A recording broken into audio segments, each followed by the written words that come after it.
آپ کی اس کرم میں اضافہ کروں۔ میں شکر گزار ہوں جناب شیخ قیصر صاحب کا، جنہوں نے میرے ساتھ جس محبت کا معاملہ کیا، جس عزت اور اکرام کا معاملہ کیا، اللہ تعالیٰ اس کا بدلہ ان کو دنیا اور آخرت میں عطا فرمائے۔ یہ کوئی ایک سیاسی جلسہ نہیں ہے، بزنس کمیونٹی کے دوستوں کو انہوں نے دعوت دی ہے، مجھے بھی دعوت دی ہے، آپ سے ملاقات کا وہ ذریعہ بنے ہیں، اور ظاہر ہے کہ ہمارا اپنا ایک میدان ہے، ہم اسی میدان میں محو رہتے ہیں ہم وقت، اور جب بزنس کمیونٹی میں بات کرتا ہوں تو مجھے اندازہ نہیں لگتا کہ میں ان کے ساتھ بات کیا کروں، کیسے کروں، لیکن بہرحال ایک طالب علم کی حیثیت سے میں نے جتنا دین اسلام کو سمجھا، ایک ہے انسان کی ایک انفرادی زندگی، اس میں اس کا عقیدہ کیا ہے، اس کے اعمال کیا ہیں، اس کی عبادات کیا ہیں، وہ سب اپنی جگہ پر، لیکن مملکتی زندگی میں، قومی اور ملی زندگی میں اسلام کی ترجیح دو باتیں، ایک امن اور ایک خوشحال معیشت۔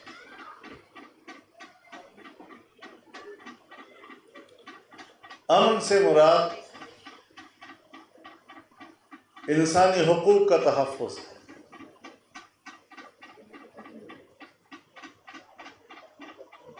اور انسانی حقوق تین چیزوں کے گرد گھومتے ہیں: انسان کی جان، انسان کا مال، انسان کی عزت و آبرو۔ اور پوری دنیا میں جب قوانین بنتے ہیں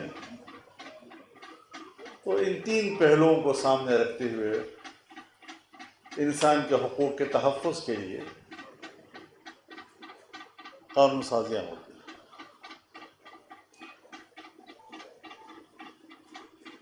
دوسری چیز یہ کہ اس ملک کا اقتصاد بہتر ہونا چاہیے۔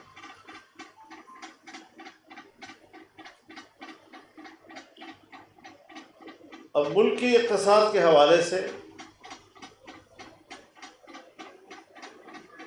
ظاہر ہے میری گفتگو سند نہیں ہے، وہاں آپ کی رائے اور آپ کی گفتگو سند ہوگی۔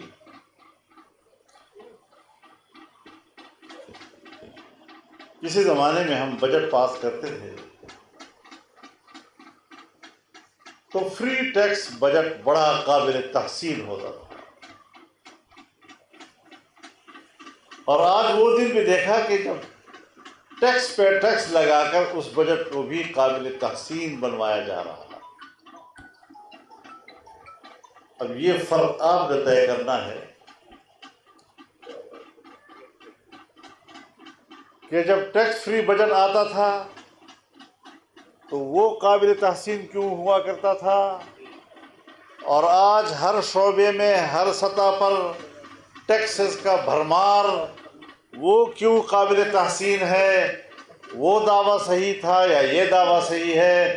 شاید میری بات اس بارے میں کوئی اتھینٹک نہ ہو، لیکن آپ کی بات بہرحال اس کو ایک سرد کی حیثیت حاصل ہوئی۔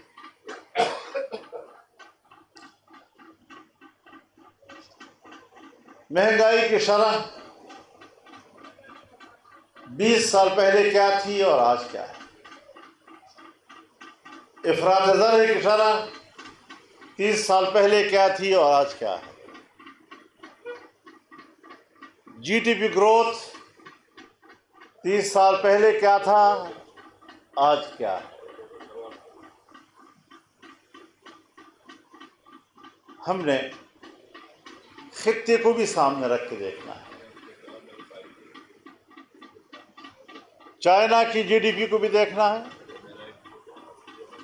انڈیا کی جی ڈی پی کو بھی دیکھنا ہے, بنگلہ دیش کی جی ڈی پی کو بھی دیکھنا ہے, ایران کی جی ڈی پی کو بھی دیکھنا ہے, اور اس پورے خطے کے درمیان میں ایک پاکستان الگ ملک ہوگا کہ جہاں پوری دنیا اوپر جاتی ہے تو ہم نیچے جا رہے ہوتے ہیں. ہم نے اس ملک میں منفی جی ڈی پی گروتھ بھی دیکھے ہیں. کون ذمہ دار ہے اس کا؟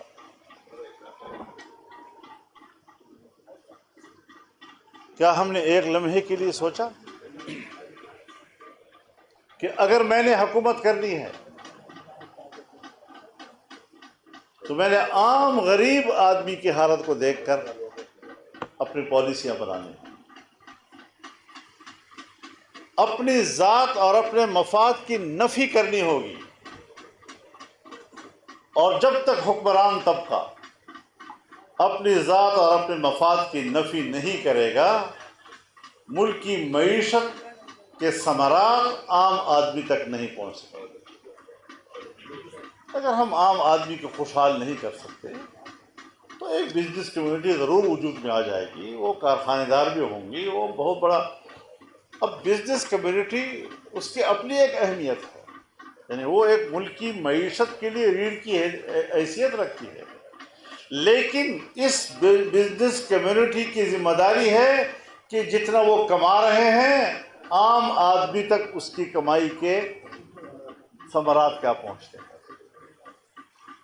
اس کی نگرانی حکومت کو کرنی پڑتی ہے. ہمارے ہاں کوئی نگرانی نہیں, ہمارے ہاں بس صرف احتساب ہے, اور احتساب و اثر احتساب. بابا احتساب بعد میں ہوتا ہے, اقتصاب پہلے ہوتا ہے. پہلے اقتصاب تو کرو, کچھ کماؤ تو صحیح.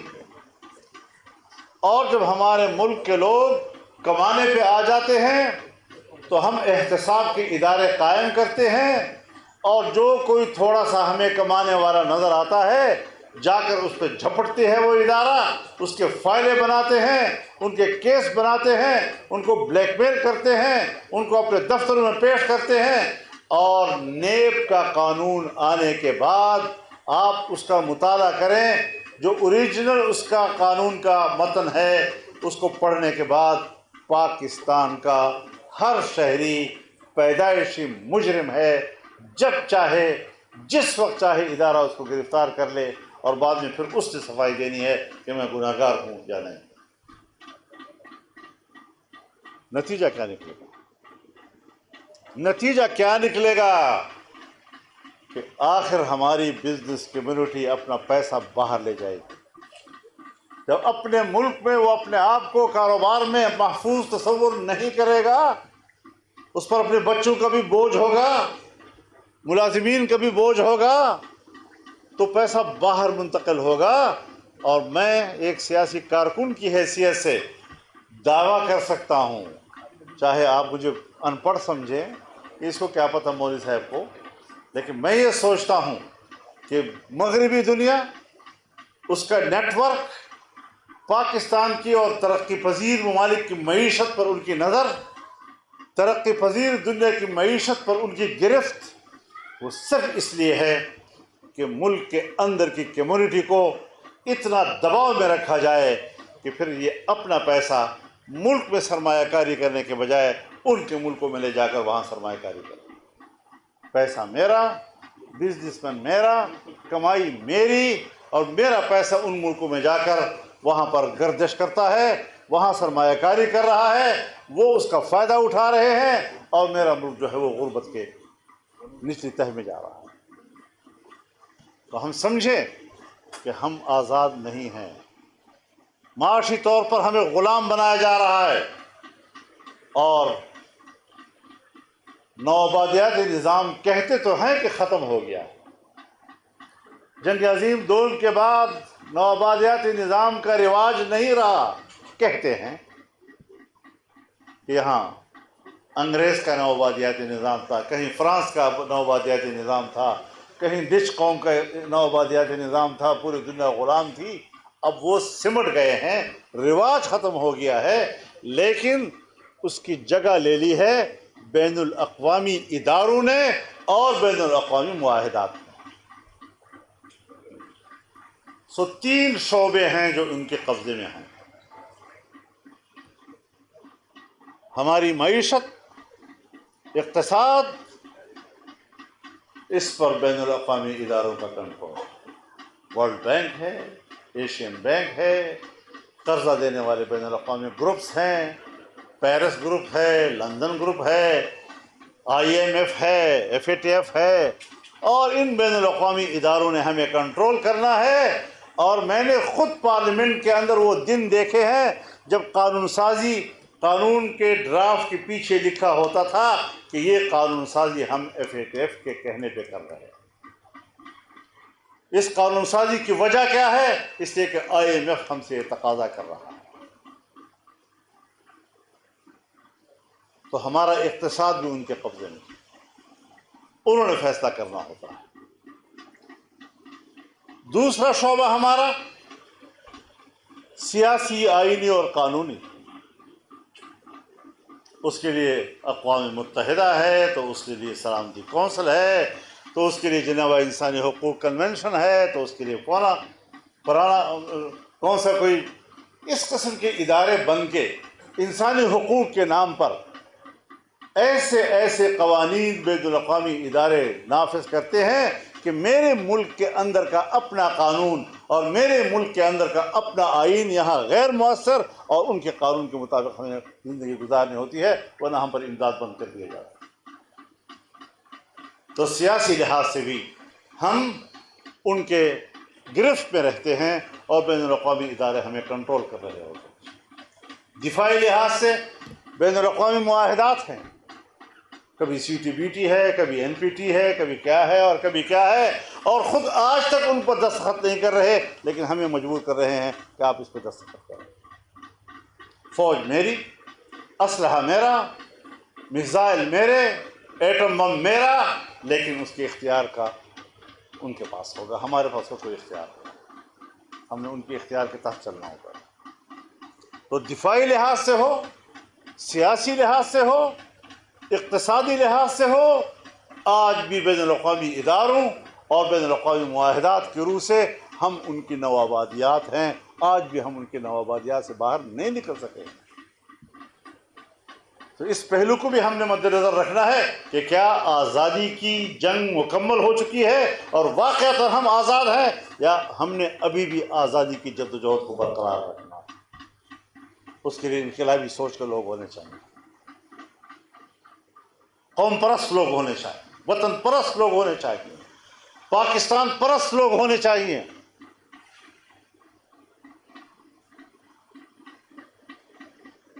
مذہب سے رہنمائی حاصل کی جا سکتی ہے، لیکن صرف مذہب کا نام لینا شاید ان معاملات کو طے کرنے کے لیے کافی نہ ہو. پوری دنیا کو سمجھنا ہوگا کہ ہمیں کدھر جانا ہے. آپ نے مجھ جیسے ایک طالب علم کو بڑے اچھے خطابات سے نوازا، میں اس کے لیے شکر گزار ہوں. لیکن میں آپ کے حضور ایک بات کرنا چاہتا ہوں، ایک شکایت کر لینا چاہتا ہوں. جب سے پاکستان بنا ہے، آپ لوگوں نے ایک نام سنا ہوگا، دائرہ اختیار. کیونکہ اس دائرہ اختیار کے اوپر ایک اور دائرہ بھی ہے، اور اس دائرے کو دائرہ اقتدار کہتے ہیں. اس دائرہ اقتدار کے اپنے کھلاڑی ہیں، اور اس کے کھلاڑی جب سے پاکستان بنا ہے، یا اسٹیبلشمنٹ ہے، یا سول بیوروکریسی ہے، یا جاگیردار ہے، اور پھر ضیاء الحق صاحب کے زمانے میں صنعت کار بھی اس میدان کا کھلاڑی بن کر سامنے آئے. یہ آپس میں طاقت کے ذریعے دوسرے کو گراتے رہتے تھے، اور پھر ایک وقت آیا جب صنعت کار اتنا طاقتور ہو گیا کہ اس نے ایک آرمی چیف کو بھی گھر بھیج دیا، اس نے ایک بیوروکریٹ غلام اسحاق خان کو بھی گھر بھیج دیا، اس نے ایک جاگیردار فاروق لغاری کو بھی گھر بھیج دیا، اور پھر ان تینوں قوتوں نے مل کر اس کو بھی گھر بھیج دیا۔ یہ ہیں کھلاڑی۔ اس دائرے میں فضل الرحمان کی گنجائش ابھی پیدا نہیں ہوئی۔ آپ بزنس کمیونٹی ذرا اس کو بھی سوچیں نا، کہ کیا اس فکر کے لوگ، اس نظریے کے لوگ، ان کو بھی کبھی آپ نے اقتدار کے اس دائرے میں داخل کرنا ہے یا نہیں؟ کیا ان کے تجربے، ان کی سوچ، ان کی نیک نیتی، ملک کے ساتھ ان کی وفاداری، کیا یہ بھی دائرے اقتدار میں کھیلنے کے قابل ہے یا نہیں، یا کب ہوگا؟ اس کو آپ نے سوچنا، اس کو آپ نے اہمیت دینی ہے، اور اگر آپ اہمیت دیں گے اس کو تو صحافت کی دنیا نے اس کو دنیا کے سامنے رکھنا ہے۔ لیکن اگر آپ ہمیں کھیلنے کے قابل ہی نہیں سمجھتے تو پھر کیسے ہوگا یہ معاملہ؟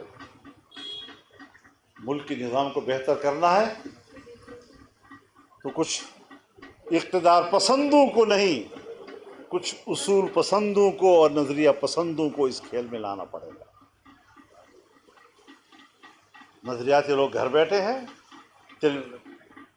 رو رہے ہیں، پگھل رہے ہیں، اور مفاد پرست طبقہ ملک کو لوٹ رہا ہے، اور پھر بھی بحث اسی میں ہے کہ اس کو ہونا چاہیے یا اس کو ہونا چاہیے۔ ذرا اس کھیل سے باہر نکلنا ہے۔ اس ملک میں بہت نظریاتی لوگ ہیں جو خالص اصول اور نظریے کی بنیاد پر سوچتے ہیں، ملک کے لیے سوچتے ہیں، قوم کے لیے سوچتے ہیں، اور ملک کے خزانے سے ان کے اپنے کمانے کا کوئی ایجنڈا نہیں ہوتا۔ ایسے لوگ تو کبھی آپ دہشت گرد کہتے ہیں ان کو، کبھی آپ شدت پسند کہتے ہیں، کبھی آپ انتہا پسند کہتے ہیں، کبھی آپ ان کو رجت پسند کہتے ہیں، پتہ نہیں کیا کیا نام ان کے لیے دنیا میں تجویز کیے گئے۔ تو الحمدللہ ایسی صورتحال نہیں۔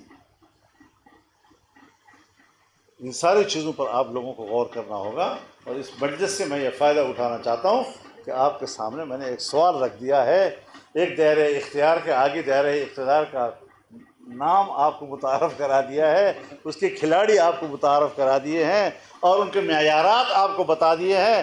سو اس کے معیار کے مطابق اگر آپ کسی کو سمجھتے ہیں تو پھر جا کر بات کی جا سکتی ہے، ورنہ صرف زبانی ہم ایک دوسرے کو خوش کریں تو وہی بات ہوگی کہ بادشاہ نے کوئی مجلس بلائی اور بڑی زبردست مجلس جمی موسیقی کی، اور موسیقار کو انہوں نے بہت اعلیٰ انعام دینے کا فیصلہ کیا۔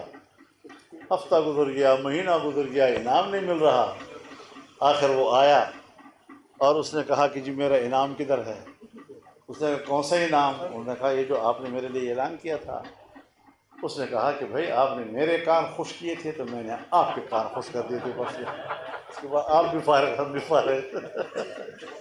تو صرف ایک دوسرے کے کان خوش کرنے کے لیے ہمیں بات نہیں کرنی چاہیے، بلکہ ملک کے نظام کو سامنے رکھتے ہوئے ہمیں اس میں تبدیلیوں کے سوچنا چاہیے، اور تبدیلی بھی ایک خاص نظریے کے تحت جو ملک کے اندر کے مفاد کو مد نظر رکھے۔ ہاں دنیا کو ہم جانتے ہیں کہ دنیا کے ساتھ کس طرح چلنا ہے، لیکن اپنے مفادات کو سامنے رکھیں۔ مجھے شکایت ہے امریکہ سے بھی، بڑی قوتوں سے بھی، کہ وہ ہمارے ملکی ذخائر کے مالک بنتے ہیں، ہمارے معدنی ذخائر کے مالک بنتے ہیں۔ تو میرے ساتھ میٹنگ تھی اور مجھے کہا کہ جی ہم پاکستان میں انویسٹمنٹ کرنا چاہتے ہیں۔ میں نے کہا انویسٹمنٹ یہ تو ایسی ایک چیز ہے کہ امریکہ بھی بے نیاز نہیں ہو سکتا، اس کو بھی بیرونی انویسٹمنٹ کی ضرورت پڑتی ہے۔ یورپ کے ترقی یافتہ ملکوں کو بھی پڑتی ہے، چائنا کو بھی پڑتی ہے۔ تو پاکستان کتنا تکڑا ملک آ گیا کہ ان کو بیرونی انویسٹمنٹ کی ضرورت نہیں پڑے گی، لیکن اصول ہونے چاہیے۔ آپ آئیں، ملک کے ساتھ بات کریں، اگر اس کا تعلق صوبائی خود مختاری سے ہے صوبے کے ساتھ بات کریں، اور بین الاقوامی قوانین کے تحت معاہدات پہ آئیں۔ آپ کا اپنا حصہ، ہمارا اپنا حصہ، دوسروں کا اپنا حصہ، اسلام اس سے روکتا تو نہیں ہے۔ اللہ رب العزت فرماتے ہیں نحن قسمنا بینہم معیشتہم فی الحیاۃ الدنیا ورفعنا بعضهم فوق بعض درجات لیتخذ بعضهم بعضا سخریا۔ انسانی معاشرہ کس طرح جوڑا رکھا جا سکتا ہے؟ اللہ رب العزت نے فرمایا کہ دنیا کی زندگی میں معیشت کی تقسیم تو ہم نے کی ہے، یعنی دنیا میں اگر معاش تقسیم ہے انسانیت کے اندر تو اس کا نظام تو ہم نے دیا ہے، اور ہم نے کچھ لوگوں کو کچھ پہ درجہ دے دیا ہے، کوئی بڑا آدمی، کوئی چھوٹا آدمی، کوئی امیر آدمی، کوئی غریب آدمی۔ اب امیر آدمی کے پاس دولت کی طاقت ہے اور غریب کے پاس محنت کی طاقت ہے، دولت مند غریب کی محنت کا محتاج ہے اور محنت کش دولت مند کے دولت کا محتاج ہے۔ یہ ضرورت ہمیں اکٹھا کرتی ہے ایک دوسرے کو مسخر کرنے کے لیے۔ اگر سارے دولت مند ہوتے بیٹھے رہتے، اگر سارے غریب ہوتے تو بھی بیٹھے رہتے، مختلف طبقات پیدا کیے اور ایک دوسرے کا محتاج بنایا اور محتاج بنا کر ایک دوسرے کے ساتھ معاہدے کرتے ہیں۔ سو میں نے کہا کہ ریسورسز ہمارے پاس ہیں، وسائل ہمارے پاس ہے، ٹیکنالوجی آپ کے پاس ہے، آئیں آپ اپنی ٹیکنالوجی لائیں، ہمارے ریسورسز ہوں گے، سودا کرتے ہیں، معاملات کو طے کرتے ہیں، آپ کا کیا حصہ بنتا ہے، میرا کیا حصہ بنتا ہے، کون سی قباحت ہے اس میں؟ لیکن میرے ملک میں آ کر میرے سمندروں کے مالک بھی آپ بن جائیں، سمندر کے تہ کے مالک بھی آپ بن جائیں، ریکوڈیک کے مالک بھی آپ بن جائیں، سینڈک کے مالک بھی آپ بن جائیں، وزیرستان کے معدنی ذخائر کے مالک بھی آپ بن جائیں، افغانستان کے معدنی ذخائر کے مالک بھی آپ بن جائیں، اور اپنی قوم محروم، اس کا کوئی اختیار نہ ہو اس کے اوپر، یہ نہیں ہو سکتا۔ ہم نے کون سی غلط بات کی ہے؟ ہم نے کسی کے مفاد پہ تو حملہ نہیں کیا۔ امریکہ کو کوئی حق نہیں پہنچتا کہ وہ میرے اور چائنا کے دوستی پر اعتراض کرے کہ میں نے چائنا کے ساتھ دوستی کر لیا تو میرا مفاد بھی ہوگا۔ سپیک اگر آیا ہے تو پاکستان کا مفاد ہے اس کے اندر، تو اس کو میرے مفاد کا احترام کرنا چاہیے۔ ہم ان کے مفادات کا احترام کرتے ہیں، کسی کے مفاد کے ہم دشمن نہیں ہیں، لیکن پاکستان کو پراکسی جنگ کا حصہ نہیں بنانا۔ افغانستان کا کیا حشر کر دیا ان لوگوں نے، کہیں رشیا، کہیں امریکہ، کہیں ان کے مفادات، فوجیں نہ داخل کر دی، جنگیں ہو گئی، آج تک جنگوں کا سلسلہ رک نہیں رہا۔ سو پاکستان ایک ایسی سرزمین ہے جس کو آج پورے ایشیا کا گیٹ وے کہا جا سکتا ہے، اور اس کے اپنے مفادات ہیں، ہمارے مفادات کا احترام کیا جائے، آئے دنیا ہمارے ساتھ معاملات کریں، ہم دنیا کے ساتھ معاملات کرنے کو تیار ہیں۔ سو یہ وہ ویژن ہے جو ہمارے ذہنوں میں ہے، اور ممکن ہے ہم طالب علموں کے ذہن میں ہو، اس کا بہت مختصر نقشہ ہو، آپ کی ہمیں اس میں رہنمائی بھی چاہیے، اور آپ کے ساتھ ان ملاقاتوں سے ہم جو ایک دوسرے کے ساتھ انگیجمنٹ کرتے ہیں، ایک دوسرے کے ساتھ رابطے کرتے ہیں، ان رابطوں کا ہمیں ان حوالوں سے کوئی فائدہ اٹھانا چاہیے، آپ کی ہمیں رہنمائی چاہیے، اور آپ کی رہنمائی کا ہم خیر مقدم کریں گے۔ وآخر دعوانا